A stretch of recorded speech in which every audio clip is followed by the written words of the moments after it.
Maintenant, nous laissons la place à Madame Bénadon. Madame Bénadon a été directrice du transport aérien, la DGAC, pendant quelques années, et a été aussi, à ce titre-là, commissaire de gouvernement auprès du conseil d'administration d'Air France, à une époque où Air France était encore une entreprise publique.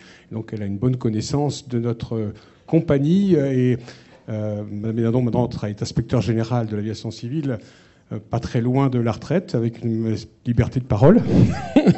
Et donc on compte sur vous pour donner votre vérité aussi. Merci, madame. Et j'ai en tête ce qui s'est passé après le premier choc pétrolier en 1974. Moi, je suis rentré à la DGAC à ce moment-là. Les premières notes qu'on faisait, c'était Air France est dans une situation financière catastrophique. Bon, elle s'en est sortie. Ça a pris un petit peu de temps, mais enfin, elle s'en est sortie brillamment. J'ai bien vécu la grande crise de 93, qui était liée à la guerre du Golfe, mais pas seulement. On oublie que la conjoncture économique à l'époque était pas bonne. Bon, c'est pareil, Air France n'allait pas bien, c'est le moins qu'on puisse dire. Et puis, après un plan de restructuration radical, la compagnie est repartie, est redevenue prospère, conquérante. Donc, d'une manière générale, j'ai connu dans ma carrière des retournements de situation tout à fait spectaculaires. Je pense également au cas de British Airways. Quand je suis rentré dans le secteur de l'aviation, British Airways était considérée comme la pire des compagnies. C'était la plus mauvaise des compagnies aériennes. Et puis, quelques années après, elle était portée au nu. Et puis ensuite, elle a dû subir un plan de restructuration comme les autres. Et puis, on pourrait en dire la même chose de Lufthansa. Donc, ce que je veux dire, c'est que le pire n'est pas sûr. Il faut simplement savoir rebondir au bon moment.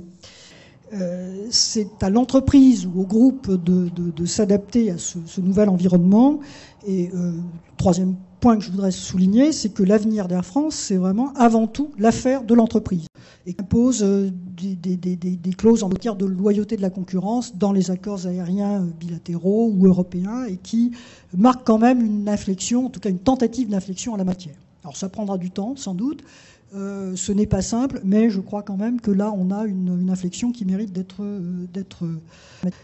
notée. Et que donc il s'agit là d'un ensemble de mesures qui vont dans le sens des propositions des uns et des autres, et notamment de ce que vous avez pu entendre tout à l'heure. En conclusion, je crois qu'on peut être inquiet sur les perspectives d'avenir du secteur. Et quand je dis on, c'est l'entreprise, les pouvoirs publics. Bon, l'avenir n'est pas totalement assuré, l'avenir à long terme, je ne parle pas de demain. Et que cela doit conduire à une très grande vigilance.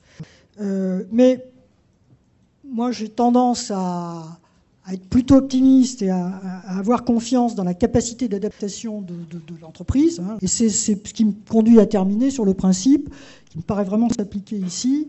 Aide-toi, le ciel t'aidera. Merci.